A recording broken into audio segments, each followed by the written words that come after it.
250, R$ 300 já começa a ficar bem interessante ali você instalar uma energia Isso, o valor de solar. conta aí no geral, Isso, no no valor total. de conta no geral. Menos que isso, fica um pouco mais complicado ali você ter um payback, né? Porque é importante dizer que o projeto de energia solar você não vai zerar a sua conta. Sim, sim. Então, como você se mantém conectado à rede da concessionária, né? Existe ali a taxa ali de conexão, né? De uso da rede, né? Alguns impostos agora que mudou também. Antigamente não tinha algumas tarifas que hoje em dia incidem também por quem tem, né? Sistema de Uma energia nova solar, taxação, vamos dizer uma assim, né? nova taxação, exatamente. Então, isso Imposto em cima de imposto. mudou um pouquinho essa regrinha do payback, né? Mas normalmente, acima de R$ 300, você já consegue ter ali um custo-benefício muito bom, tá? Está no ar mais um Dapcast, o podcast que vai ajudar você com os desafios da indústria. Meu nome é Dario Pereira, eu sou diretor aqui no Grupo Dap Engenharia e hoje está conosco o engenheiro Lucas Gouveia, parceirão de faculdade aí. Fique à vontade, Lucas, para se apresentar para o nosso público. Conheço aí o Dário aí há muitos anos aí, né? A gente se formou junto ali, com um grupo bastante interessante, né? Eu sou o Lucas, né? Sou engenheiro de pós-vendas, trabalho na Solis, que hoje é a terceira maior fabricante mundial de inversores, né? Para sistemas solares, né? E vou estar aqui falando um pouco mais sobre o mercado de energia solar no Brasil, matriz energética, né? E o que a gente tem para o futuro ali nesse setor, né? De energia solar. Bom, bem legal, Lucas, você está aqui conosco para compartilhar um pouco da sua história, um pouco de conhecimento. É claro que um podcast aí é bem curto para a gente falar sobre assuntos, né? Tem muito assunto mesmo para a gente falar. E hoje, gente, o assunto aqui, né? Um spoiler para vocês, a gente vai falar sobre as fontes renováveis aí, principalmente, né? Fontes renováveis de geração de energia, principalmente a energia solar, tá? Toda essa gestão, essa matriz energética que vem acontecendo aí no Brasil e no mundo. E os assuntos aí, como trazer isso como uma vantagem, né? Na verdade, Com porque certeza. tem os dois lados da moeda, né? Sim. Nós temos que ter conhecimento dos prós e dos contra, e ver o que faz sentido para você na sua realidade, não é? Com certeza. Às vezes não é. A energia solar, a gente pode falar, pô, tem vantagem aqui, aqui, aqui. Às vezes a pessoa não se enquadra e vai falar, pô, por enquanto não tá fazendo sentido. Então, a vida que segue, né? E Sim. vamos nos adequando. Ô, Lucas, sempre aqui no Dapcast eu dou oportunidade para as pessoas falarem um pouquinho da trajetória profissional, contar a sua história. Então, fique à vontade aí para falar com o nosso público, como que surgiu. Hoje você está aí na parte de energia solar, já está graduado, mas teve um início lá que não, Teve. né, não é tão fácil, né? Então a gente conta a história aí para as pessoas saberem também que tem uma jornada aí, né? Com certeza. Bem, primeiramente queria agradecer a oportunidade de estar participando aqui do seu podcast. Acompanho aí bastante tempo aí o seu trabalho e tal. E principalmente acho muito interessante essa parte ali voltada mais à questão educacional e, né, de informação ali, tanto da indústria, área técnica, né? Sim, sim. Que são poucos podcasts que entram a fundo ali nesse assunto, né? Bem, minha trajetória profissional não foi tão linear, né? Então, assim, eu me formei em engenharia, né? Junto com o Dário, inclusive, né? Engenharia mecatrônica, sou formado em engenharia mecatrônica e fiz diversos tipos de trabalho, né? Dentro da área de engenharia, até fora da área de engenharia também. Então, um desses trabalhos aí, eu tive uma empresa de energia solar, né? Fui integrador junto com dois amigos também engenheiros. Depois disso, eu saí dessa empresa, fui para outras empresas trabalhar em outras áreas, e voltei depois para a engenharia, trabalhar com uma empresa lá de painel elétrico, né, na parte de projeto e tudo mais. E faz 2 anos agora que eu estou na Solis, né, trabalhando ali como engenheiro de pós-venda ali, voltado de novo nessa parte aí do setor solar, né. Bacana, bacana. O setor solar, eu não sei como está agora, porque eu não acompanho a fundo, eu acompanho assim as notícias, mas ele veio muito forte no começo, né? Com Sim, uma importação de placas da China e aquela coisa, né? Aí, como você falou, tinha muita empresa integradora instalando isso. Depois, eu não sei se foi um caso econômico ou político que sim. deu uma baixada, né? No nosso caso, né, a gente pegou uma época bem complicada, que foi justamente na época da pandemia, né? Então, eles já estavam começando essa empresa, né? Eu entrei também logo ali no começo para ajudar, né? E daí tava tendo esse boom, né, do mercado solar. Só que durante a pandemia, né, houve aquele congelamento ali geral, né? Sim, sim. Então, muita gente ali querendo até fazer um tipo de projeto solar, alguma coisa, mas com medo ali de investir, né, de se arriscar ali no Não era a hora, né? Ficou financiamento. meio ali em cima do muro, né? Exatamente. Então, isso aí deu uma dificultada ali pra gente, né, engrenar ali o negócio, né? Assim, hoje eu não. Fazia sentido aí, tinha um cálculo, né? Que o pessoal fazia para ver se faz sentido numa residência, por exemplo, né? Uhum. Então, a residência tinha que ter X de consumo para fazer sentido em pagamento em 5 a 8 anos, uma coisa assim. Ainda tem esse financiamento, vamos dizer assim? Sim, a gente, quando tinha essa empresa, né, a gente trabalhava muito ali tentando visar essa melhor questão de payback ali pro cliente, né? Então, a gente procurava ali casa ali com consumo, né, intermediário ali, pelo menos, né? Então, assim, acho que na época e ainda hoje é um pouco assim, acima de 250, R$ 300 já começa a ficar bem interessante ali você instalar uma energia Isso, o valor de solar. conta aí no geral, Isso, no no valor total. de conta no geral. Tá. Menos que isso, fica um pouco mais complicado ali você ter um payback, né? Porque é importante dizer que o projeto de energia solar você não vai zerar a sua conta. Sim, sim. Então, como você se mantém conectado à rede da concessionária, né? Existe ali a taxa ali de conexão, né? De uso da rede, né? Alguns impostos agora que mudou também. Antigamente não tinha algumas tarifas que hoje em dia incidem também para quem tem, né? Sistema de Uma energia nova solar. taxação, vamos dizer assim, Uma né? nova taxação, exatamente. Então, isso Imposto em cima de imposto. mudou um pouquinho essa regrinha do payback, né? Mas normalmente, acima de R$ 300, você já consegue ter ali um custo-benefício muito bom, tá? Então, para o cliente residencial, né? A gente sabe que o projeto de energia solar, ele tem um certo custo alto ali, né? Mas tem essa questão do financiamento, né? Então, muitos bancos, empresas têm foco nesse financiamento Isso que eu ia te para o setor perguntar, solar. rapaz. Ele tem. Mas assim, a Caixa e o Banco do Brasil, que são bancos públicos, privados, vamos dizer assim. A Caixa acho que é totalmente pública, mas o Sim. Banco do Brasil é um misto, né? Acredito eu, tá, gente? Eu não sou. Não tenho muito conhecimento a fundo disso aí, de instituição financeira aí. Mas tem programas especiais para isso, porque, pô, energia solar é fonte renovável, né? É uma Sim. coisa que pô, favorece o meio ambiente e tudo mais. Então, tem algum incentivo a respeito disso? Sim, normalmente esses financiamentos eles têm uma taxa de juros bem mais baixa ali do que financiamentos para casa, carro, por exemplo, né? É um financiamento ali que o banco considera até um financiamento ali de baixo risco, porque normalmente o cliente vai fazer que situação, né? Inclusive o que a gente buscava muito era isso. É o cara trocar o valor que ele paga hoje de conta pela parcela do financiamento. Tá. Então, Por certo tempo, né? isso, exato. Depois isso tende a baixar, depois que ele Tende a baixar. pagou o investimento ali. Exatamente, exatamente. Depois ele vai ter praticamente só lucro ali em cima ali daquele investimento.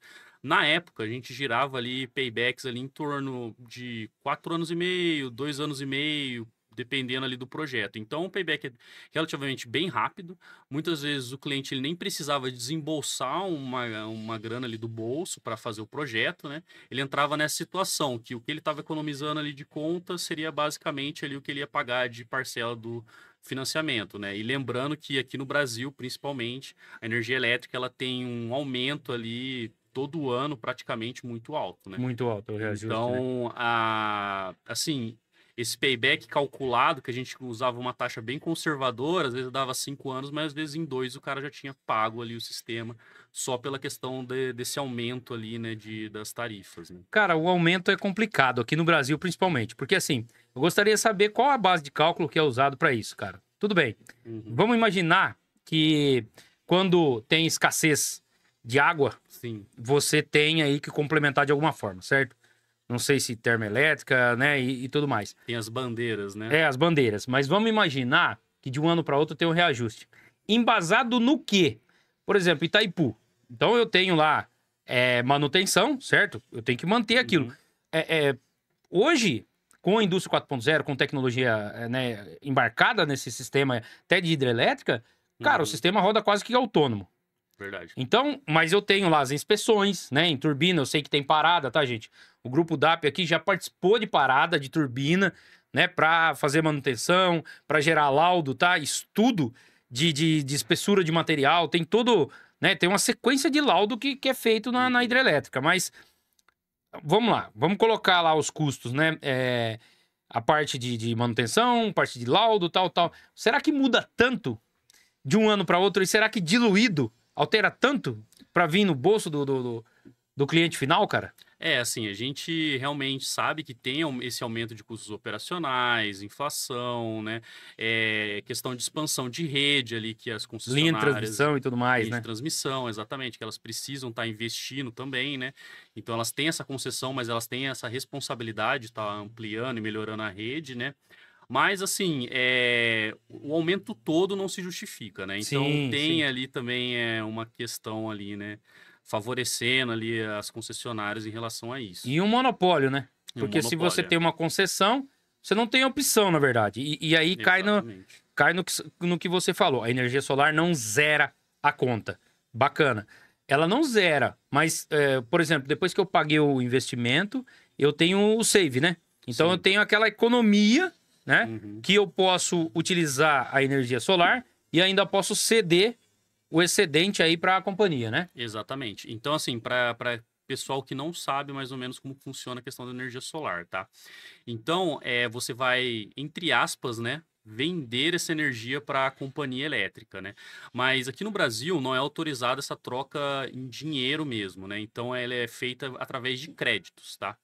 Então, você vai fazer o seu projeto lá, né? Pedir uma homologação. Então, a companhia ela vai avaliar, né? Se seu projeto é viável, se ele atende às normas, se ele não vai causar nenhum problema ali na linha de transmissão ou coisas do tipo, né? Eles homologando, né? Você vai ter autorização para estar instalando ali seu projeto de energia solar. E daí você vai participar desse programa de créditos, onde parte da energia que você não consumir, você vai injetar na rede e a concessionária vai te conceder créditos em cima disso, né? Então, a energia solar, né, o que a gente mais conhece, que é um grid, né, que é residencial, industrial, assim, ela vai trabalhar principalmente para o autoconsumo do cliente, né? Então, para suprir as necessidades da carga ali do cliente e evitar que ele consuma energia da rede. E nos momentos ali que o consumo for menor do que a geração, o cliente vai estar injetando essa energia na rede e gerando créditos, né? Até porque a energia solar ela não funciona à noite, né? Então ela é voltada ali, né? Exatamente para o sol, né? Então a dimensionamento ali do projeto de energia solar ele leva em consideração a isso, entendeu? Então você ter uma avaliação de consumo da demanda do seu cliente para você conseguir gerar esse excedente e no final das contas você abater ali a conta dele, entendeu? Então eu gero ali no período útil do dia, Exato. eu gero um excedente que compensa a noite, é isso? Isso, exatamente. Falando a grosso modo, vamos dizer assim. A ideia é essa mesmo. Tá bacana. Você falou aí de limitação, cara. Eu lembrei do assunto aí até pertinente. Eu li recentemente sobre energia lunar. Aí, cara, a hora que eu vi o post, eu falei, cara, energia lunar. Mas aí, eu fui entender e aí, né, acho que estado de Minas, tá, gente? Eu não... se eu não me engano, é Minas Gerais, que tem a CEMIG, e o Rio Grande do Sul, uma coisa assim. Então, as companhias elas estão impedidas, vamos dizer assim, pela limitação de linha de transmissão, de receber essa energia, né? Então, é um período ali das 19 até 6 horas da manhã, uma coisa assim, ou 19 além... às 5 normalmente. Às 5, né? Elas estão impedidas, mas assim... Teoricamente, elas estão tendo prejuízo com isso, né? Porque o save para o consumidor final, ele tem, né? E como a energia solar, gente, no Brasil, né? O estilo que nós utilizamos. Nós vamos falar de outro estilo aqui, um pouquinho para frente aí. Então, fica com a gente aqui, ó. Fica com a gente, tem muito assunto bacana aqui. Mas o modelo do Brasil, ela é online, né? Gerou, né? Já tem que utilizar, vamos dizer assim, né? Já é consumida, a grande maioria. Não né? tem um sistema de armazenamento, né? Esse é um dos grandes desafios ali na questão de energia solar, né? Então, assim, para ela ter um crescimento exponencial, né, hoje está sendo investido muito forte nessa questão de armazenamento, né?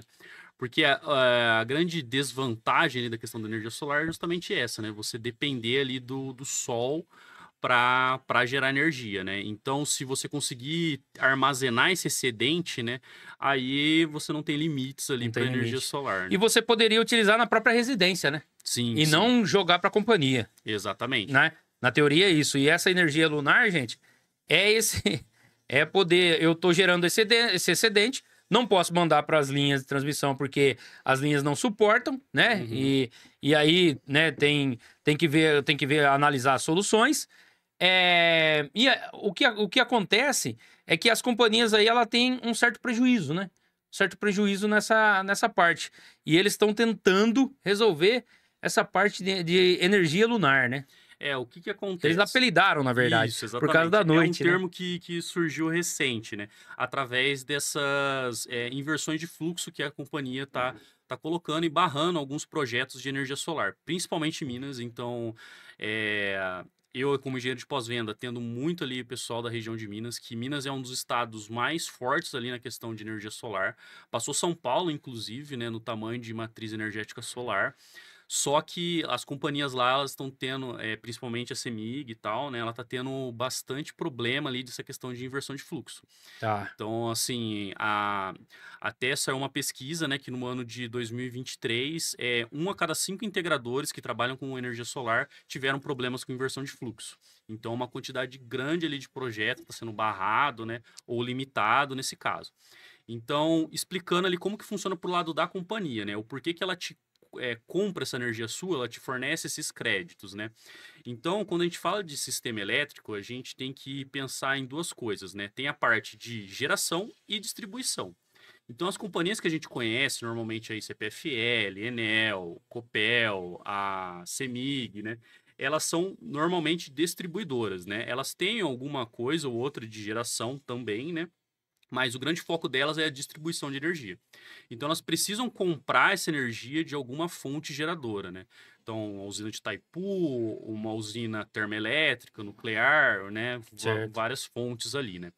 Então, para a companhia elétrica, né, é um custo muito elevado, por exemplo, ela pegar a energia lá de Itaipu e trazer aqui, por exemplo, até aqui a DAP, entendeu? Tá. Então tem todo o custo de compra desde a energia de lá e o custo de transmissão da rede dela, né, até a energia chegar aqui para você.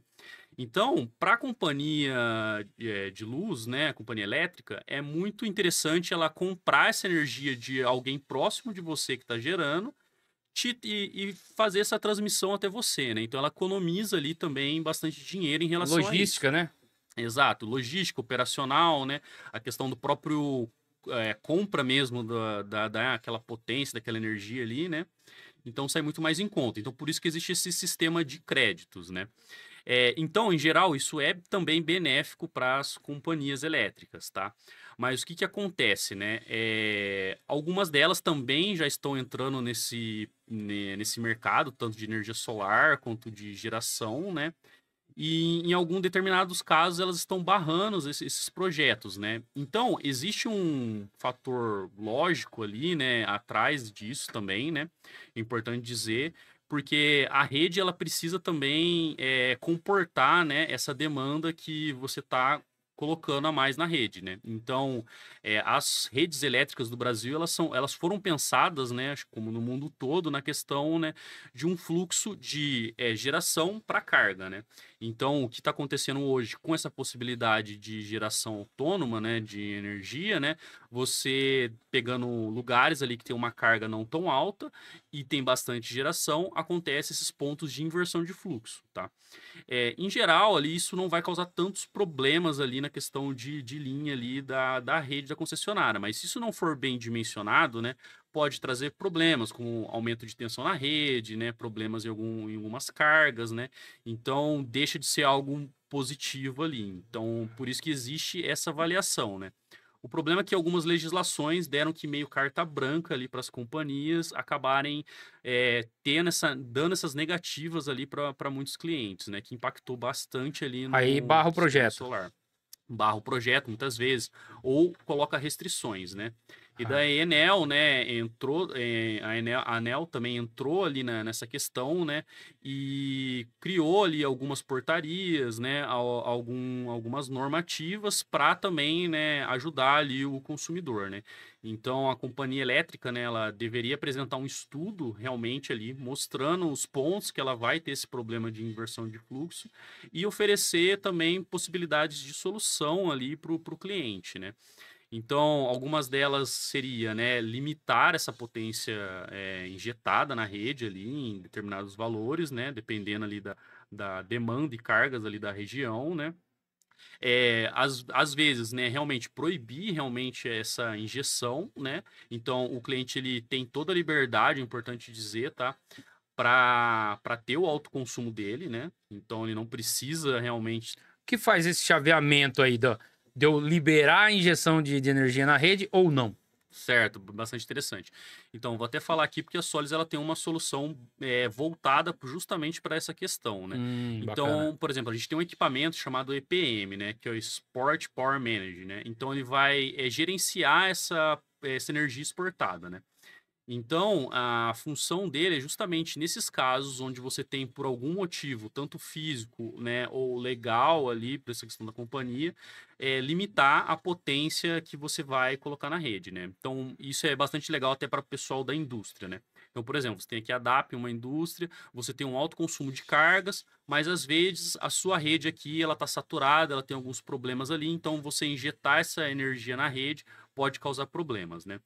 Então a gente tem que lembrar que na parte elétrica, né, a gente tem uma variação muito grande de carga, né, e demanda. E a energia solar, ela também não é uma fonte ali linear, né? Então ela vai ter suas Exatamente. Oscila, né? oscilações. Então vai ter dia que você vai ter muito sol, mas às vezes nesse dia você pode ter uma demanda muito baixa de consumo. Vai ter dias que você vai ter uma demanda muito alta e pouco sol, né? Então isso oscila bastante. Então a ideia desse equipamento, né, do EPM, é fazer esse controle e gestão. Então, assim, você vai, por exemplo, instalar, vamos supor que seu consumo médio aqui seja 300k de energia, né? Quilowatt-horas. Então, você coloca, por exemplo, um sistema ali para atender seu autoconsumo ali de 300k, mas em determinados momentos do dia pode ser que você esteja consumindo só 100k, né?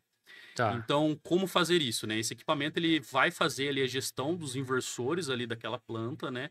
E vai limitar eles conforme essa demanda de consumo. Então, esse EPM ele tem ali uns TCs que vão na entrada do padrão de rede ali do cliente, que ele vai ficar justamente medindo ali o consumo, né? E você vai programar ele conforme ali a sua necessidade, né? Então, eu só posso injetar 100k na rede no máximo.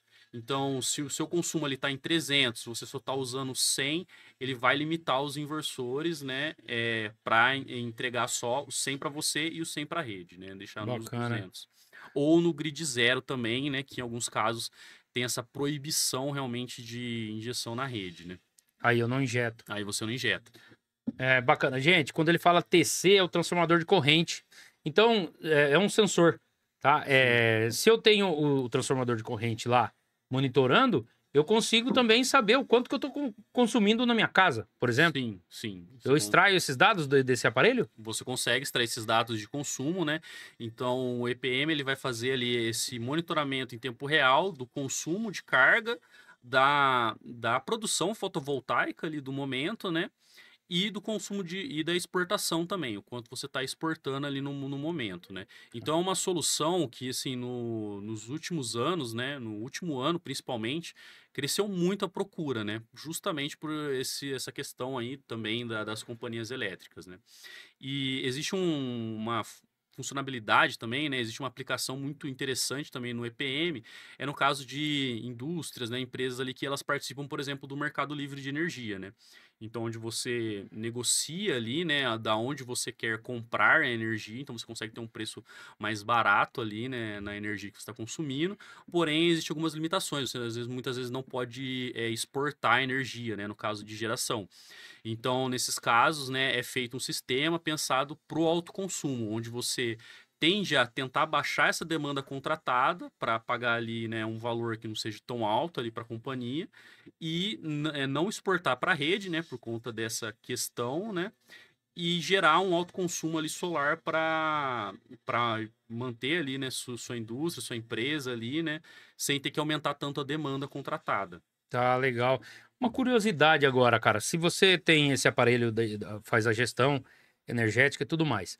Mas quando eu penso na transmissão via companhia, eu Uhum. tenho lá, né, a transmissão. Tem estações elevadoras, estações abaixadoras e tudo mais, né? Mas quando ela chega na rua, né? Em alguns locais, gente, então, aqueles 3 cabos que vêm em cima da cruzeta, ele vem em média tensão. Sim. Então, ele vem ou 13.800, né? Ou 11.200 em algumas regiões. Mas quando eu gero e eu tenho o meu inversor, eu gero na tensão na baixa, 220, certo? Depende da potência, tá? Então, Tá. por exemplo, na Solis, né? A gente tem os inversores ali, né? De foco mais residencial, né? Então, normalmente eles vão trabalhar ali, né? Ou bifásico 127, ou monofásico 220. Tá. E tem os inversores mais voltados ali aos usos comerciais, industriais, né? Que são tanto os 220, que é a nossa linha low voltage, quanto 380 volts, né? E tem os inversores ali que a gente usa mais ali, né, voltado para a questão de fazendas solares, né? De produção mesmo ali, voltado a vender essa energia, né? Tá. Então, já são inversores maiores, né? Começa ali a partir de 125K e deles já vão trabalhar em 600 volts. E a gente tem os inversores agora de 250 e 350K, que vão trabalhar em torno de 800 volts, né? Tá, mas mesmo assim, abaixo de 1.000 aí, vamos Sim. considerar baixa tensão. Quando eu injeto na rede, então eu injeto na linha secundária do trafo, Sim, certo? Isso, exatamente. Eu injeto na linha secundária. E tem algum tipo de... Eu tenho que fasear isso, porque senão, porra, eu jogo pra linha contra o fluxo do trafo, que tá... O secundário dele tá jogando na linha. Então, gente, eu falei das 3... Quando vem as 3 em cima da cruzeta, ela está em 13.800 ou 11.200. Aí eu tenho aqueles transformadores ele joga pra baixo, tá? Aí joga 380, 220. Na rua é 220, tá? Então sai aqueles 4 cabos, ali tem um neutro e 3 fases, né? E aí, na verdade, depois é aterrado o neutro também no relógio e tudo mais. Mas aí eu tenho essas fases, e é nessa linha secundária que é injetado, então. Assim, e é aí que entra também um pouco da questão da inversão de fluxo, né? Então, a ideia é que a sua exportação ali, ela seja consumida por unidades locais, né? Onde você ainda nem vai passar, né, para essa segunda linha. É uma demanda ali, que ela vai ser consumida ali naquela linha. Seu vizinho já vai estar utilizando, né? Então, vai ser uma demanda que já vai ser consumida sem ter que passar ali E como por que eu uma sei transformação. isso? Né? Pelo consumo da rua? Da Mais linha? ou menos ali pela carga. Então, é esse estudo de carga que as companhias elas precisam fazer, porque realmente, em situações que você tem uma carga geradora muito maior do que a sua carga consumidora, né? Você vai ter pontos de inversão de fluxo nesse momento, né? Onde vai acabar chegando, em vez de estar indo energia, né? Vai estar chegando energia ali na subestação, por exemplo, da companhia. Sim, entendeu? sim. Então, nesses casos, é que a companhia realmente ela precisa apresentar um estudo simulado em software e tudo mais, né? E explicar ali, né, que por esses motivos, assim, você não pode estar, né, ultrapassando uma determinada potência e tudo mais. É muito mais complexo do que a gente pensa, gente. O assunto é um pouco mais. E um assunto que eu vi também e achei pertinente eu vi um projeto em Abu Dhabi, né, capital dos Emirados Árabes aí, que eles têm um projeto ousado lá, né? E aí, cara, os caras têm dinheiro de 1.000 anos vendendo combustível fóssil aí. Então eles têm muito dinheiro armazenado para investir. Mais reserva de dinheiro do que de combustível. Exatamente. E eles querem fazer um investimento. Querem não, já estão fazendo um investimento numa geração de energia 24 horas no dia. Então, vai fornecer como se fosse uma hidrelétrica, vamos dizer assim, né? Só que esse sistema, cara, o meu ponto de vista, ele utiliza o sistema de armazenamento. Certo. Tá, beleza. Se ele utiliza o sistema de armazenamento, ele utiliza a bateria. Se ele utiliza a bateria, utiliza metal pesado, certo? Sim, lítio, chumbo, né? Exatamente. Então, e eu não tenho um formato sustentável ainda, ambientalmente correto de descarte desses caras, tenho? Ainda é bem complicado. Ainda é bem complicado. Até eu vi uma matéria uma vez da Tesla, Pra reciclar a bateria de iPhone e tal, mas beleza. Cara, eu não tenho ainda. Isso quer dizer que se eu pesquisar, tem até o selo lá, Blue Angel, né? Que a gente aprendeu até na faculdade, sim, que sim. pesquisa o ciclo total. Ciclo, né, de todo o carbono. ciclo de carbono. Se eu pesquisar, faz sentido eu gerar energia, armazenar, tal, 24 horas, tal. Não seria um negócio para inglês ver? Porque essas baterias vão saturar. Depois eu vou fazer o que com esses caras? Então, exatamente, né? Então, hoje, a grande evolução do mercado de energia solar, né, tá justamente nessa questão, por exemplo, de armazenamento. Então, posso falar até pela Solis mesmo, né? Ela tá tendo um foco muito grande em inversores híbridos, né? Tá. Então, por diversas aplicações, a gente até pode estar falando de algumas delas aqui, em estudos de caso também bem interessantes ali com esse tipo de tecnologia e aplicação, tá? A questão ali do armazenamento, né, ela está se desenvolvendo muito rápido, né? Então, uma coisa também no armazenamento é a questão de custo, né? Então, hoje na parte energética, né, apesar de a gente estar falando de uma transição de energia ali, né, não renovável para fontes renováveis, o que pega realmente é a questão de custo, né? Tá. Então, até o grande motivador dessa transformação é em relação a custo, né? O petróleo ele vai começar a ficar cada vez mais escasso, né? Por conta disso também vai ficar mais caro, né? Então, vários poços de petróleo, né? Inclusive aqui o pré-sal, estima-se que até 2027 ele já vai parar de ser economicamente viável a Fica extração muito caro, né? do pré-sal. Por isso que até também estão tentando, né, acelerar o processo ali da nova bacia que descobriram de petróleo ali lá no Pará, né? Então, o petróleo tem todas essas questões, né? O petróleo tem um cálculo, gente, eu acho que eu estudei um pouquinho sobre isso, que é quanto que você gasta para extrair um barril. Então, por exemplo, o que o Lucas está falando, se você gastar um barril para extrair um barril, já não é viável. Já não é viável. Então, se o barril de petróleo lá tá lá, não sei quanto tá, $400, sei lá, ou $1.000, e você gasta esse dinheiro para extrair o barril, já não faz sentido, né? Exatamente. E nos últimos anos teve muita flutuação também na questão do petróleo, né? Então, o preço do barril ele abaixou muito, depois subiu muito, né? Com questões de guerra, geopolítica e tudo mais, né?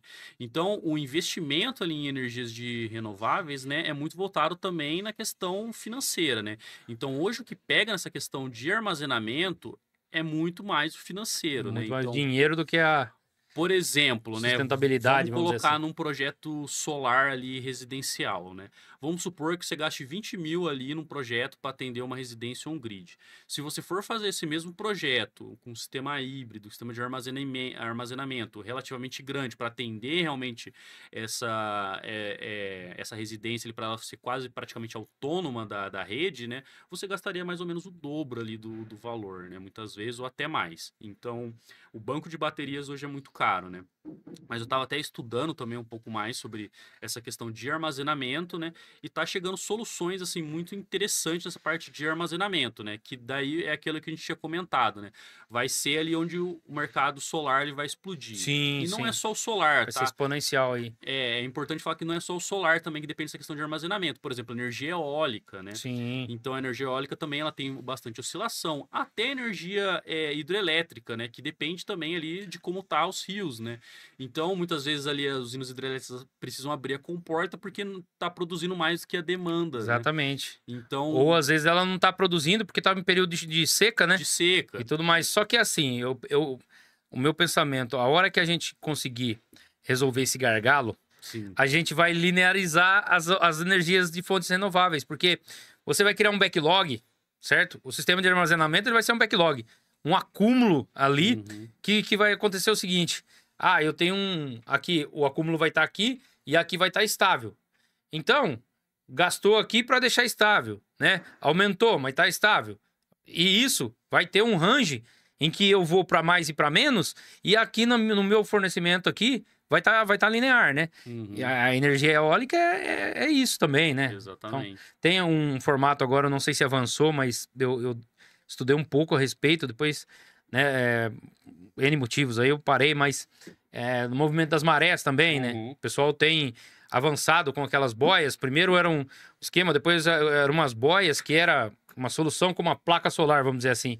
Então a própria boia tinha um dispositivo dinâmico lá dentro e que o movimento gerava essa energia. Gerava energia, né? A gente tem várias soluções ali, né? Nessa parte de energia renovável, né? Para quebrar um pouco esse gargalo, né? Por exemplo, hoje eu estava assistindo ali uma matéria muito interessante de um projeto de energia solar que eles estão fazendo no Chile, né? Só que não é fotovoltaico. São painéis solares ali de espelhos, né? Que eles aquecem um sal especial ali, né? Que ele armazena calor e consegue ali fazer como se fosse uma termoelétrica. Ah, que bacana. Então, é totalmente sustentável, né? E a grande vantagem dessa tecnologia seria essa parte de armazenamento, porque esse sal que eles derretem, né, com esse aquecimento solar, ele consegue armazenar essa energia de calor por muito tempo. Então, ele consegue quase trabalhar 24 horas ali. Que bacana é que a energia, ela, pela lei geral da conservação da energia, ela está disponível, né, no universo. Ela só se transforma. Então você pega uma coisa, consegue armazenar naquele cara e depois utilizar. Né, como se fosse um acúmulo de gravitacional numa mola, vamos dizer assim, né? Exatamente. É bacana essas ideias, cara, e cada vez mais com o avanço aí da tecnologia, né, de até modelos de IA, eu acho que isso aí vai avançar muito, cara. Muito. Vai avançar muito, tá? Todo mundo tá... A gente comenta aqui no Dapcast sobre IA, a gente vai falar um assunto posterior ao seu sobre cibersegurança. Então, cara, já tem todo um ecossistema em volta de dados, de IA, de tudo isso.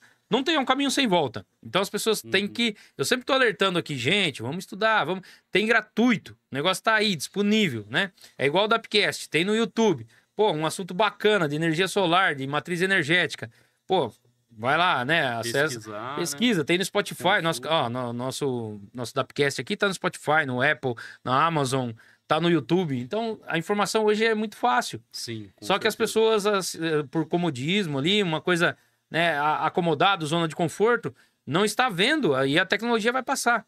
Eu vi um post, acho que foi no LinkedIn e tal, o cara falando assim, ó, a IA não vai roubar o seu emprego, mas quem sabe trabalhar com IA vai roubar o seu emprego. Com certeza.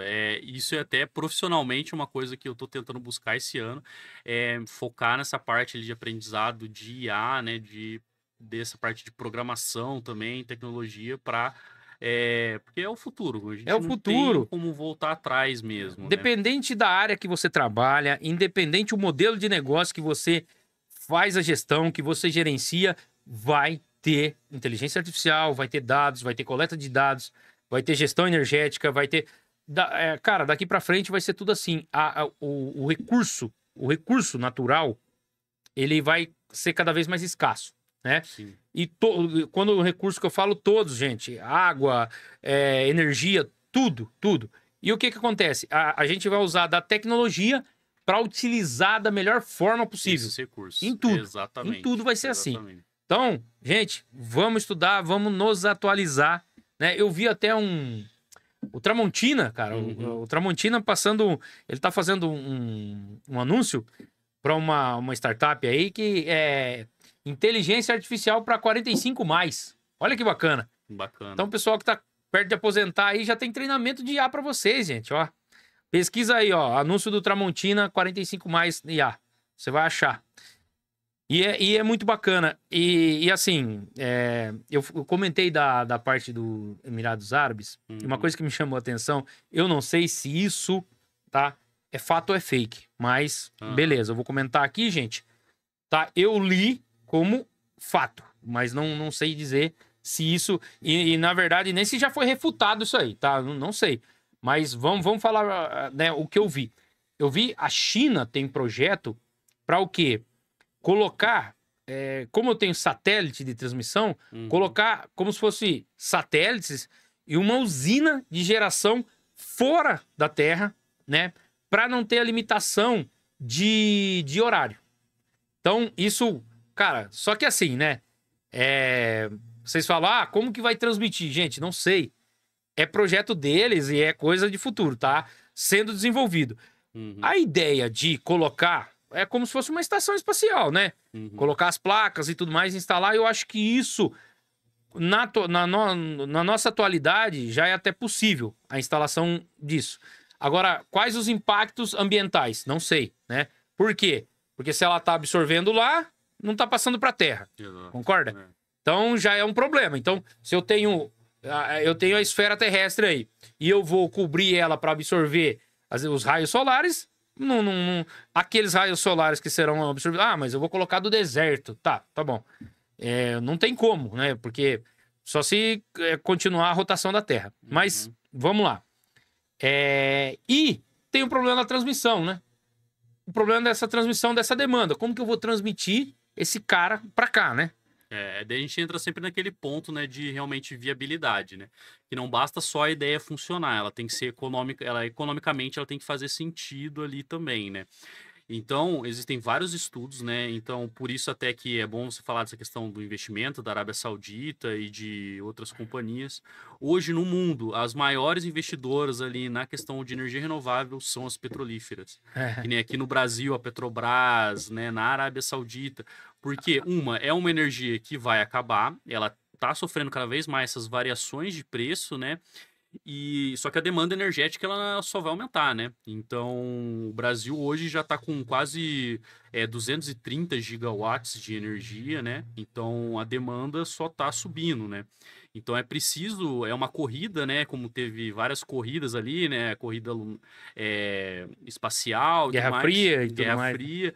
A gente está nessa corrida energética, né? Então, tem projetos interessantíssimos nessa parte ali, né? De geração de energia, né? Mas muitos deles esbarram nessa questão da viabilidade econômica, né? Então, hoje muita coisa é estudada, né? Mas essa viabilidade ali ainda é um percalço ainda para a gente chegar nessa disponibilidade maior de energia, né? Isso eu vejo assim, cara, você acabou de falar, os maiores investidores são o pessoal do petróleo. E é uma coisa assim, né? Porque, na verdade, é conveniente, né, cara? E até o petróleo vai acabar e tudo mais. Ou, né, vai ficar tão indisponível que não vai ter viabilidade econômica, né? E financeira e tudo mais. E até o slogan no Petrobras, para essa parte de energia, se eu não me engano, uma transição, se eu não me engano, gente, é uma transição consciente, uma coisa assim. Responsável por uma transição energética consciente. Por quê, né? Porque é aquela coisa, eu quero, mas eu não posso largar o osso. Exato, certo? Fica Porque meio que eu não posso, eu posso fazer, então a transição energética consciente, porque eu não posso largar tudo que eu construí, todo o meu legado, toda aquela coisa de petróleo, de refino, né, de distribuição de combustível, para abraçar uma coisa totalmente nova, né? Cara, isso é coisa de empresa, né? Isso é empreendedorismo. Estratégia comercial, tá certo. Tá, isso aí totalmente a favor. E o que acontece, pode ser que eles saibam muito mais do que a gente. E eles, entendeu? Pode ser que eles saibam muito mais que a gente. Por que que hoje, né, a gente vê os carros elétricos avançando e tudo mais? Eu acho que no Brasil, eu não tenho carro elétrico, tá, gente? Mas eu acredito que uma solução bem adequada para o Brasil é o carro híbrido, né? Carro híbrido, por quê? Um país com dimensões continentais, que não tem infraestrutura elétrica por todo o país. Tem cidade que não tem energia, gente. Tem cidade que não tem energia. Tem cidade que tem uma fábrica de papel e celulose que ela produz a energia para a fábrica e cede para a cidade. Não tem infraestrutura para energia. Como que eu vou esperar que no Brasil tenha tomada para carregar? Para carro elétrico em todo cara, lugar, né? Eu já fui assim em lugares assim, né? Usinas ali afastadas ali no interior do Maranhão, que tinham usinas de 10 megas ali. E você andava ali em vilarejos que não tinha energia elétrica, do lado ali do negócio. Então, a realidade do Brasil, ela é muito diferente de local para local, né? Cara, tem muita... Eu vi uma matéria, acredito que foi no Globo Rural, se eu não me engano, a respeito disso, né? Que a energia chegou até certo ponto, faltou 2 casas para a mulher lá, e a mulher, sabe, se queixando pelo projeto de não chegar a energia, não chegar a infraestrutura. Então... Cara, como que a gente vai esperar que tenha infraestrutura para carro elétrico no Brasil todo? Nós vivemos numa região muito popularizada, né? Então, vamos dizer assim, o centro econômico do Brasil está aqui no estado de São Paulo. Então, aqui Eu vejo viabilidade, sim, para carro elétrico e tudo mais. É comum em outras metrópoles, né? Agora, se você pegar essas áreas mais afastadas, talvez o carro híbrido seja uma solução. A emissão dele é menor, certo? Com A certeza. emissão de carbono aí é menor. E você consegue atender aí as dimensões do país e a infraestrutura que nós temos hoje, né? Quando a gente fala de sustentabilidade, a gente tem que, igual você falou, né, do selo Blue Angel, né? Então a gente tem que analisar desde o começo ao fim a cadeia ali para entender se aquilo realmente está fazendo um sentido, se realmente é sustentável ou não. Por exemplo, uso de carro elétrico na Europa. Será que realmente é sustentável? Porque grande parte da matriz elétrica de lá é carvão, né? Carvão, é. Que é muito mais poluente, por exemplo, que o diesel, né? Que outros combustíveis, né? Então, lá faz muito mais sentido também um carro híbrido, às vezes, do Sim. que um carro elétrico, né? Lembrando que toda tecnologia também de geração também tem um impacto, né? Então, a Com solar, certeza. ela tem um impacto, a eólica, ela tem um impacto, né?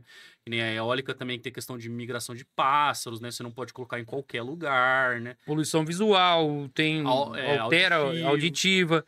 E a gente comentou aqui, o Lucas, outro Lucas, xará seu, Xará. esteve aqui também para a gente falar a respeito dessa parte de gestão energética também. No Brasil, cara, o impacto da hidrelétrica é aquele impacto inicial.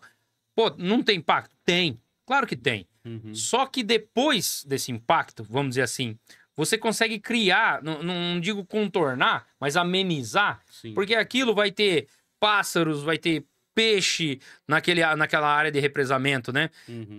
Perde muita coisa? Perde bioma, cara, tem árvores centenárias, né, que é coberta pela água. Cidades, Tem muita coisa. O impacto inicial é muito grande, tá? Não, a gente não tá aqui para negligenciar isso. Mas depois, cara, você tem, né, uma certa... ameniza um pouco e, né, é um fluxo contínuo. E aí, voltando a falar. Porra, se me perguntasse hoje, Dario, você acha que vai ter o quê no Brasil? Carro elétrico, carro a hidrogênio, carro a combustão interna, carro... Eu falaria assim, cara, o que eu vivo hoje, em 2025, eu imagino que vai ter todos juntos. Por quê? Porque também tem estudos para que os combustíveis fósseis não sejam tão poluentes, né? Tem coisa que é muito antiga, como Arla 32, acho que é Arla, que já põe para diminuir lá, joga no escapamento dos caminhões aí a diesel para reduzir. E tem um gasolina, eu esqueci o nome, não é biodegradável, não lembro o nome aqui. Não lembro o nome, mas que está em estudo no Chile. Uhum. No Chile, os caras têm estudo numa gasolina limpa lá. Então, inclusive, nessa usina que eu estava vendo hoje, né, sobre essa questão aí de geração solar através desse aquecimento de sal e tudo mais, né, que fazia uma usina termoelétrica a partir disso, né, eles estavam utilizando essa energia para gerar, por exemplo, hidrogênio, né, combustível verde, hidrogênio sim. verde, Hidrogênio verde, que tem um alto gasto de energia na fabricação do processo. Né? Então, é importante até explicar para a galera, tem dois conceitos diferentes aqui que a gente está trabalhando, né? É a matriz energética e a matriz elétrica. Sim. Então, por exemplo, quando a gente fala da matriz energética do Brasil, a maior fonte de energia é o petróleo. Sim. Mais de 30% da matriz energética do Brasil parte industrial cara, sem precedentes. E principalmente transporte. Então, transporte, hoje a gente tem praticamente quase tudo com combustível fóssil. Sim. Né? Daí, quando a gente vai para a matriz elétrica, né, do Brasil, aí sim a gente tem, né, mais de 84% mais ou menos ali de energias renováveis. Né? Sim, sim. Então, primeiramente energia hidrelétrica e a solar já está em segundo lugar ali com em torno de 17% ali da matriz elétrica do Brasil. Né? Então, nessa questão de sustentabilidade, o grande desafio está nessa parte, né, de diminuir ali a parte ali de combustíveis fósseis, né? Principalmente nessa questão de transporte. E né? a emissão de o resultado final, vamos dizer assim, é reduzir a emissão de carbono. Reduzir a emissão de carbono. Ou neutralizar ela. Monóxidos, dióxidos e companhia. A grande, né, o grande objetivo, né, de tudo isso o principal é isso. Mas se a gente olhar para a dependência que a gente teve, O Brasil sempre foi dependente de hidrelétrica, né? Sim. Na elétrica, na matriz elétrica, e petróleo na matriz energética.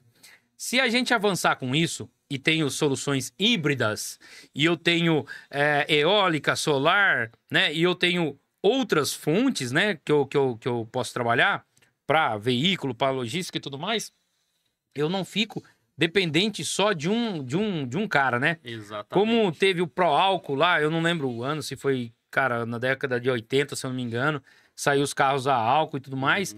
Para não ter essa dependência do petróleo, cara, a gente tem que trabalhar incessante para não ficar assim. Porque, cara, altera até bolsa de valor, cara. Altera até bolsa de valor, é ou não é? Então, assim, essa grande corrida, né, na parte do setor energético é justamente também para isso, né? Então, por isso que a gente vê investimento em várias frentes de energia, né? Então, é para você ter essa variedade ali, né? E não ficar dependente exclusivamente de uma fonte só de energia. Sim, com certeza. Isso aqui foge um pouco do assunto, gente, mas é uma coisa que a gente viu, né? E está vendo, preço de alimentos, né? Tá subindo. Tem uma série de fatores, tá, gente? Eu não trato assuntos políticos aqui, nem de direita, nem de esquerda, nem de centro, nada, tá? Aqui é estritamente, né, técnico de engenharia industrial, então, e assuntos, né, pertinentes a isso. Mas o que acontece? Nós temos escassez de fertilizante no Brasil, certo? Sim. Produção interna. Quando eu tenho, né, uma dependência desse fertilizante ou da Ucrânia, que foi em primeiro, aí que aconteceu a guerra, ou subiu o fertilizante, todo mundo preocupado, vai faltar alimento, beleza. Depois descobriram, não, o Canadá também tem. Aí oscila o dólar pá, disparou, fica caro, né? Caro. Gente, impacta totalmente. O cara, a conta não fecha pro produtor, entendeu? Ele tem que pagar muito caro nos insumos, nas coisas para ele produzir. E isso vai refletir no preço final do alimento. Mas tem imposto? Claro que tem, gente. Não tô falando que não tem, tá? Tem muita coisa de imposto que devia ser revisada, né? A reforma tributária tá aí, ninguém fala nada, ninguém faz nada, mas vamos lá. Isso tem que ser repassado, concorda? Sim. O cara vai comprar o fertilizante mais caro, ele vai vender mais caro. E pra ajudar, ainda tem, isso é fato, né? A gente atende a Yara Fertilizantes, ela fechou, colocou em dormência uma planta, né, em Cubatão, a Cub 3, e colocou a área de fosfato da Cub 2. Então, essas duas áreas aí já parou. E a outra, que cara, ela tem uma em Tapetininga, eu esqueci o nome dela agora, é fertilizante também, ela tá vendendo. Tem 5 plantas no Brasil e tá vendendo. Entendeu? Pelo custo ali. Né? Pelo custo. Para ela tem outras plantas no mundo que tá fazendo sentido. A Yara, inclusive, cara, teve lucro nos Estados Unidos, na Europa, em todo... se eu não me engano, ela é norueguesa. Cara, teve tem muita coisa acontecendo aí de fertilizante no mundo, dando lucro. Mas aqui no Brasil tá desse jeito. E o preço do alimento tá caro. Então, né, tem que trabalhar aí, né, políticas econômicas para que isso fique mais acessível ao produtor, que o produtor consiga produzir com preço maior, mais baixo, para ele, quando, né, para os alimentos também baixarem. No final das contas, o cara é um empreendedor. Sim. É entrada e saída, é fluxo de caixa. É aquele ponto, né? Tem que fazer sentido economicamente. Tem que fazer, cara. Senão a conta não fecha. E a gente está falando dessa parte de petróleo, e você pode ver onde tem o petróleo, tem as fábricas de fertilizante. Né? Aqui em Paulínia você pode ver. Né? Tinha Heringer, não sei se tem mais, tem uma Yara também. Então, todo envolto ali da refinaria, ela tem aquelas plantas, Braskem, as plantas Sim. padrão ali que consome, né? Que usa isso como matéria-prima para um outro produto, né? Isso também será um problema no futuro. Não agora, mas isso será. Da onde que vai vir essa matéria-prima depois? Exatamente. Ou não é? Se eu subir muito o preço do petróleo e esses produtos derivados do petróleo. Exatamente. Então, uma das questões também da gente começar a reduzir o uso do petróleo para combustíveis é porque a gente não usa o petróleo só para combustível, né? Por exemplo, aqui a gente olha ao redor o quanto tem de plástico Tem aqui ou muito, derivado de petróleo, né? tem muita coisa. Então, também há um movimento ali de transição dessa parte, né, de materiais também que a gente utiliza, né? De tentar de ficar cada vez menos dependente dessas fontes não renováveis ou até ter uma capacidade maior de reciclar esse tipo de material para outros usos, né? Sim, sim. Então, essa é uma outra opção, né? Uma coisa que também está envolvida a sustentabilidade. A DAP atende uma empresa que ela estava com parceria com a Braskem. A Braskem, ela trabalha bastante com Uhum, matéria virgem, né? Matéria-prima virgem. Mas ela tá com, eu não sei o tipo de parceria comercial que ela tem com a Valorem, tá? uhum, Valorem é com N de navio no final. Essa Valorem, ela é uma fábrica que ela trabalha com a reciclagem. Então ela faz o PP reciclado, uhum. né? O polipropileno. E a Braskem trabalha com a matéria-prima virgem, né? Então, eu acho que nesse ponto o pessoal tá fazendo lição de casa também. Porque sabe que se tá escasso, subir muito aqui, ó, a matéria-prima virgem que vem do petróleo, ela custa X, mas eu tenho um reciclado que custa meio X. E aí, o que você Exatamente. vai querer, né? E aí, cara, vai de cada um fazer a lição de casa e adequar o processo. É claro que eu sei que tem algumas regras, né, sanitárias e tudo mais, que você não pode usar o plástico reciclado para alimentício, umas Uhum, coisas assim. Mas para outras pode, né, sim. né? Então, cara. Aí vai da criatividade de cada um, é ou não é? O legal da engenharia é justamente isso, né? Você trabalhar ali buscando essas soluções, né? Então, compreendendo essas variáveis, né? E tentando extrair o melhor, né? E no setor energético não é diferente, né? Sim, Por sim, isso sim. que há essa convergência ali de várias disciplinas, de várias coisas ali, para gerar essas tecnologias mais novas, né? Que nem na parte de armazenamento, né? Eu estava vendo também sobre questões de bateria, por exemplo, de sal, né? Hum, Então elas fazem uma função muito parecida com o lítio, né? Ela tem uma densidade de capacidade de carregamento de energia menor do que o lítio, né? Então precisam ser normalmente baterias maiores, mas existem algumas aplicabilidades que daria para usar, né? Por exemplo, né, gerar baterias em larga escala para armazenamento, né, no caso de grandes usinas para realmente distribuição de energia mesmo, para cidades, residências e tudo mais, né? e na verdade a característica dela talvez não seja armazenar por tanto tempo, né?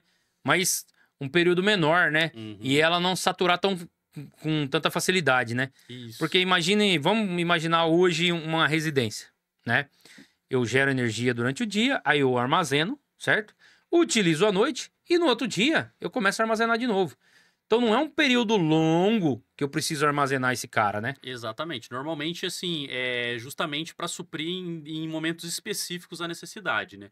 Então, até tinha comentado aqui, vou falar de alguns projetos que a gente tem bastante interessante e aplicabilidades para esse tipo de tecnologia, né? Sim. Como os inversores híbridos, que né, eu participei de duas intersolares, né? As duas últimas intersolares, que é uma das maiores feiras aqui da América Latina, aqui voltada ao setor solar, né? E nessas duas últimas feiras, assim, o grande, né, tecnologia exposta ali de todas as empresas, inclusive a Solis levou bastante modelos disso, é na parte de híbridos, né? Então, hoje o inversor on-grid já é um inversor já conhecido, né, muito utilizado, né, mas agora o inversor híbrido está cada vez mais sendo utilizado, muito também para essa questão econômica, né, das baterias ficarem cada vez mais baratas, né, ter uma compatibilidade maior do mercado, né, e ter essa evolução aí para transição para baterias ali também mais sustentáveis, né. Então, algumas aplicabilidades, né, para essa questão dos híbridos, né, a gente tem muitos locais da indústria, comércio, né, e principalmente da saúde, que você não pode ter paradas de energia, né? Então, você tem que ter sistemas backups ali para estar trabalhando com isso, né? Então, por exemplo, hospitais, né, você não pode deixar ali máquinas ali. Normalmente, os hospitais vão usar geradores a diesel, que daí também tem um impacto ambiental muito maior e custo, porque um gerador a diesel tem um custo ali de combustível muito mais alto, por exemplo, do que um sistema híbrido, né? Então, ali essas soluções ali elas começam a ajudar bastante nesse quesito, né? Então, você tem um inversor híbrido, você já consegue ali estar utilizando a energia solar para o seu consumo, uma parte disso está carregando aquelas baterias, quando tiver alguma falha no sistema, você consegue suprir ali por determinado tempo ali, né, o seu sistema, né? Bacana. E qual que é a autonomia, assim? Eu sei que tem vários modelos, né? Mas vamos falar assim, o mínimo e o máximo. Ou por exemplo, assim, hoje, né, a maioria dos inversores híbridos no mercado são de pequeno porte ainda, né? Tá. Mas, por exemplo, a Solis, ela tá trazendo um modelo híbrido de até 50K ali, né? Então já começa a ter um uso mais comercial para essa solução, né? E daí vai depender, a autonomia ela vai depender muito do tamanho do banco de baterias ali que você também E da vai carga, da utilizar, demanda também, da né? demanda, Utilizada exatamente, ali.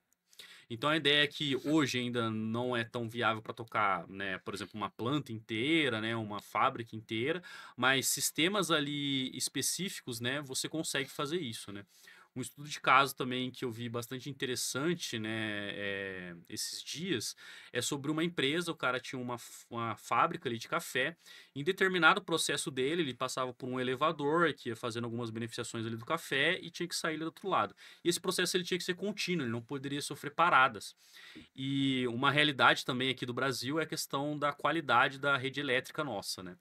Então, que é bem precária. Então, nessa região que ele estava localizado, ele tinha paradas frequentes de energia, de 3 a 4 paradas por dia.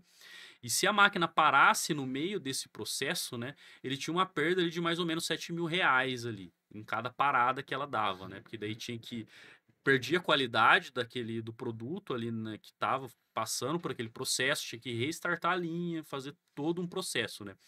Então a ideia dele era instalar um sistema ali de banco de baterias, né? Na verdade, ele nem é tanto para o solar, ele é mais para o banco de baterias, para fazer suportar, né, essa demanda ali nesses períodos, né? Para não parar a máquina dele, continuar trabalhando, né? E daí envolve também uma questão bastante legal de engenharia nesses projetos, que é questão também de automação entre essas tecnologias, né? Então, normalmente você vai trabalhar também com automação com geradores, né? Chave de comando para quando voltar a energia ali, né? Chavear essa energia, né? Então, é um projeto de engenharia bastante interessante, uma solução, soluções que precisam cada vez mais no mercado, né? Um outro exemplo também bem legal de solução também da parte envolvendo a parte solar também que eu participei. Fui numa planta, né, de mais ou menos 1 mega, 2 megas, que ficava assim 2 horas e meia só de estrada de terra. Era dentro de uma fazenda gigantesca ali em Minas Gerais, né?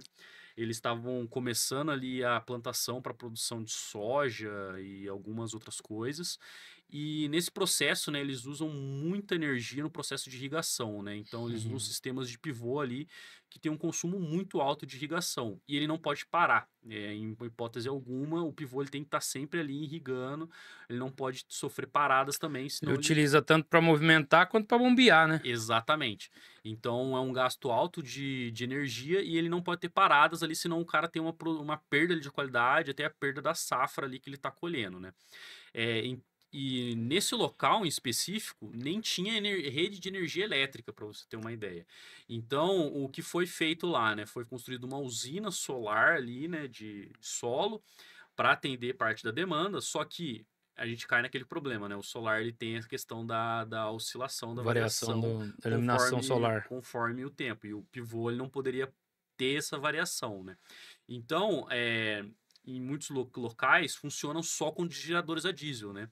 Mas a ideia ali foi fazer essa usina solar e um gerador a diesel também, né?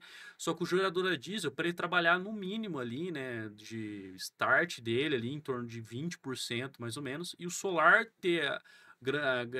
tocar basicamente ali o pivô, né? Em momentos ali que o solar der uma oscilada, o gerador ele entra ali um pouco mais para compensar essa energia, né? Então, né, eu fui lá para fazer a atualização dos equipamentos ali, dos inversores, né? Para ter essa parte de comunicação com o gerador e fazer, né, esse controle, né? Então, assim, tem muitas aplicabilidades, assim, bem interessantes, tanto para sistemas de armazenamento, né, quanto para sistema solar, que ajudam tanto na parte da indústria e do agro também, né? Que bacana, cara, bacana.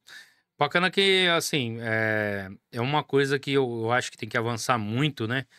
O mercado da energia solar, das outras energias renováveis, para termos opções, né? Para termos opções e não ficar dependente de uma coisa só. E, né, além do que, é sustentável, faz sentido, tanto para as empresas quanto para o meio ambiente, né? Exatamente. E a gente já passou muito tempo degradando todo o meio ambiente, nossa atmosfera, então tem que usar tudo que a gente puder aí de tecnologia para recuperar o tempo perdido, né? Claro que vai demorar anos, milhares de anos talvez, mas tem que começar, né? É ou não é? Se não Se começar, não começar, né? vai ficar só no sonho. E a gente já não tá tendo muito tempo, né? A gente já tá vendo que as mudanças climáticas, elas estão cada vez mais Exatamente. rápidas, né? Talvez foi tarde, né? Mas Já antes tá tarde do que nunca, né? Exatamente. É isso mesmo.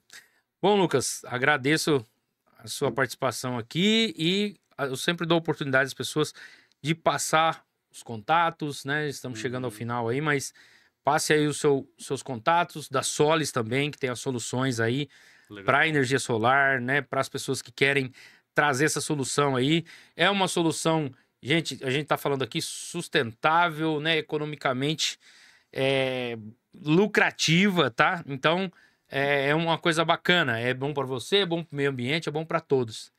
Então fique à vontade aí para passar o seu contato e da Solis também. Mais uma vez aqui agradecer a oportunidade, né, de estar aí aqui participando aqui do Dapcast, falando também desse assunto bastante importante, né. Meus contatos vocês podem me achar ali facilmente, tanto no LinkedIn, Instagram, como Lucas Gonçalves Gouveia, né, Gouveia. E os contatos da Solis, né, Solis Inversores, você já vai ali achar facilmente ali no nosso site, ali a gente tem todas as soluções, os datasheets dos nossos equipamentos, né, os contatos ali de venda, né, comerciais Suporte de também. pós-venda. Suporte de pós-venda muito importante também. Isso é muito importante, gente, muito mesmo, viu?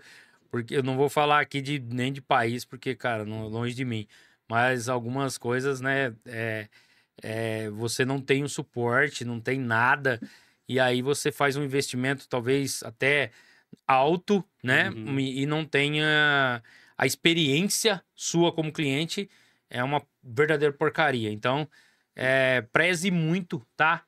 Pelo pós-vendas, pelo suporte técnico, por tudo que você... Não que você está comprando no ato, mas todo aquele atendimento, né? Antes, durante e depois da sua compra aí, tá? Exatamente. Beleza, Lucas. Brigadão. Pessoal, agradeço também vocês. Pessoal que tá no Spotify, no Amazon, na Apple, dá um pulo aqui no YouTube, tá? Vai no YouTube aí, já faça a sua inscrição. Nosso canal DAP Engenharia, o DAPcast aí, tá? Faça a sua inscrição, ative o sininho, já deixa o seu like aí. Brigadão. Eu que agradeço mais uma vez. Vamos se inscrever aí no canal do DAPcast aí, acompanhar. Tem muita coisa aí, muita coisa. Obrigado. Até mais, pessoal. Um abraço. Falou, gente.